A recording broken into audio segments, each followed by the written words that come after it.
Moving is something we've done our entire lives. We learn to crawl, jump, and play. But as we get older, we move on. We forget how it all started.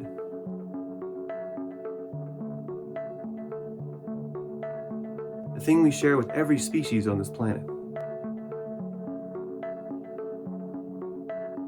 The joy of movement.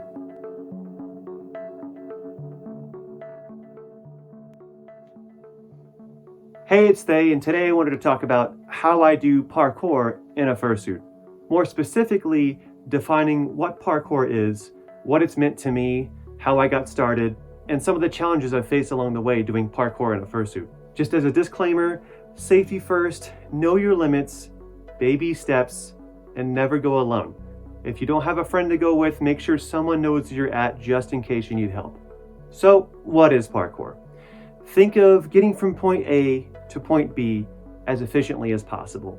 Usually there's obstacles in the way that you have to navigate, such as jumping, climbing, and running over top of them. Realistically, it doesn't matter what you call it, as long as you keep moving, you're having fun, and more importantly, you're being safe. And the idea of moving through your environment is nothing new. And you may be wondering, who can do parkour? Well, realistically, anyone. It doesn't matter how old you are, or physically fit you are, or how clumsy you are. You will be able to adapt movements to get yourself through obstacles. You may not be as good as someone else, but all that matters is that you're better than who you were yesterday. And some good reasons to start practicing parkour or free running is it's a really great way to stay in shape and have fun doing it. So, how did I get started doing parkour? Well, it all started back in high school. I was on the track team with a buddy of mine, and there was this new thing called YouTube at the time, and there were people doing parkour on YouTube, and he said, hey, we should start a club. So we quit track team and started a parkour club, and for the next 2 years, we actually had a ton of fun. And it wasn't until years later, I was living in Maryland when I found a parkour gym. It was the first gym I had ever seen before that actually did parkour. So I ended up as a volunteer instructor there, and I learned a lot about improving my form, doing a lot better, and making my moves a lot safer and more efficient. So right about the same time, I had discovered what the furry fandom was. I had went to my first convention. If you want to learn more about that whole story, I have the video right here as well. But at the time, I didn't really see fursuits as a means of doing parkour or any kind of stunts. I thought they were too expensive, too fragile. But one day, the staff decided to wear onesies to the gym, and I had a blast. I was having way too much fun jumping and climbing and running and swinging on things, just dressed as a discount Spyro from Amazon. And then I started thinking, well, sports mascots do this all the time. Of course, I'll learn later how miserable that actually is, but it's a lot of fun, I promise. So I got my fursuit commission through Twinkie Arts, and they were super responsive on every aspect of what exactly I wanted for something that could handle these kind of stunts. After trying these years worth of parkour skills, I quickly found out there are a lot of challenges to just functioning in a fursuit. First of all, we can't see very well. Imagine taking 2 empty toilet paper rolls and looking through them like binoculars. That's what it's like to see through a fursuit. So what I've had to do is when I'm walking around at conventions, I will sway my head back and forth like this. And most people think I'm just acting, being silly, getting into character. But what I'm actually doing is building a mental map in front of me of where all the obstacles are, where all the people are going. I'm going to anticipate where someone's going to walk, where something is going to be in a few seconds from now. And effectively, I am walking around navigating using this mental map inside my head, rather than actually relying on what my vision sees. Another issue fursuiters have is grip. So in parkour, we have to grab onto things, climb up things, rely on the grip of our feet, the grip of our hands. But look at these paws. They're just, all right, how am I gonna pick up pasta? So instead, I have to modify all my movements to use as little grip as possible. And what that looks like in practice is relying on calculating the correct angles and applying just the amount of right force so that I don't slip or slide on any surfaces. It sounds like a lot of math, but realistically, if you practice this a whole lot like I do, it just comes to you naturally.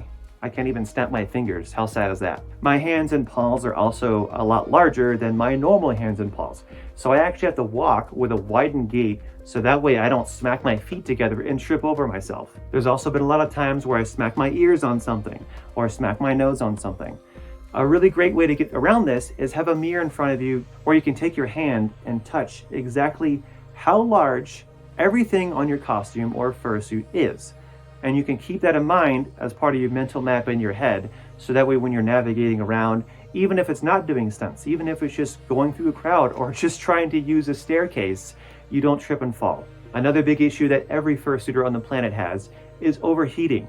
I'm basically covered in carpet from head to toe. What that means is I overheat very fast just by walking around. So if I'm doing stunts somewhere where I would normally build up sweat anyways, I'm going to overheat very quickly. Some tricks I do is before I get in fursuit, I map out everywhere there's a break room. Everywhere there's a potential source of water, somewhere I can take a break, take my head off. At conventions, they're called headless lounges, or if I'm lucky, I have a friend to come with me and they have water with them. I can step aside and take a break whenever I need to. But basically, I'm just hopping from break room to break room, aka water bottle to water bottle.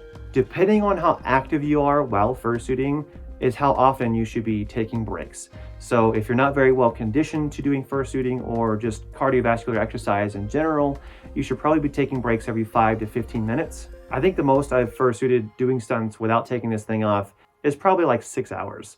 I do not recommend ever doing that. I was soaking wet in sweat and no one ever wanted to hug me, and you get stinky at that point, so just don't let it go that far. Another thing I get asked a lot for me specifically is this thing.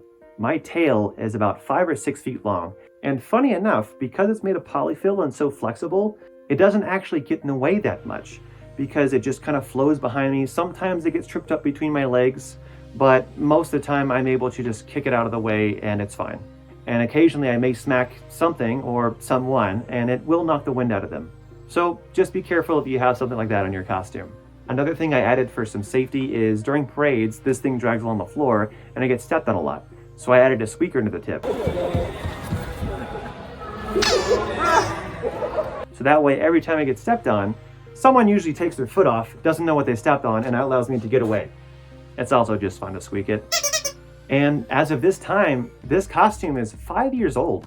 I've been through a lot with this thing, and it does take some damage. So it's real handy to know how to hand sew if you can. Take a kit with you. If you have a friend, make sure they have a sewing kit with them along with that water. Some things I've done is, for example, if you're doing a slide and you slide on carpet and friction don't mix. So what ended up happening is I have a little bit of a burn on my knee. You can barely see it. It's usually able to brush over the fur, but it is still there. And unlike real fur, it doesn't grow back. A very common problem for me is busted seams. So the stitching on this fursuit is actually double stitched and elastic, so it's super durable. But even then, I actually get the seam that connects between my two legs. Usually that may pop if I jump too high and my knee goes too high. A couple of ways to prevent that from happening is I wear Under Armour underneath my fursuit. So what that does is allow the fabric to slide back and forth freely across my body instead of actually getting stuck and possibly pulling a seam. Plus, Under Armour is a great way to stay cool in fursuit. Aside from all those challenges, the biggest thing I do to prepare for fursuiting and doing these kinds of stunts and activities is just practice out of suit. I do a lot of running, I do a lot of exercise, and a lot of parkour skills everywhere I can. I'll practice climbing up stairs, sliding down rails, jumping across rocks, anything I can think of. And what that does is it builds that quick response time, it gets that muscle memory going, and that way by the time I bring it into fursuit, all I have to worry about is not hitting my head, which is pretty well protected. But that's most of the big challenges I face doing parkour in a fursuit, and these challenges are not unique to fursuits. This goes for anyone who has any kind of costume for cosplay or accessories that extend any part of their body that they have to compensate when they're rocking around a convention or any other kind of event. In future videos, I'd like to go over more specific skills of breaking down what I'm able to do in fursuit and how I do it in a step-by-step guide, both out of suit and in suit. But for now, if you have any suggestions or questions, please leave a comment below. I love comments. And as always, thank you so much for watching.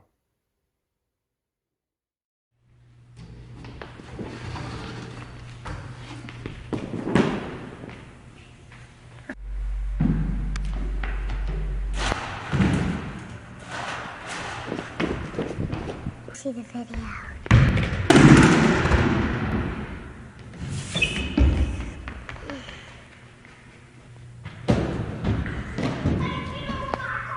Do that! But I have to finish this scraper. Oh, you tricked us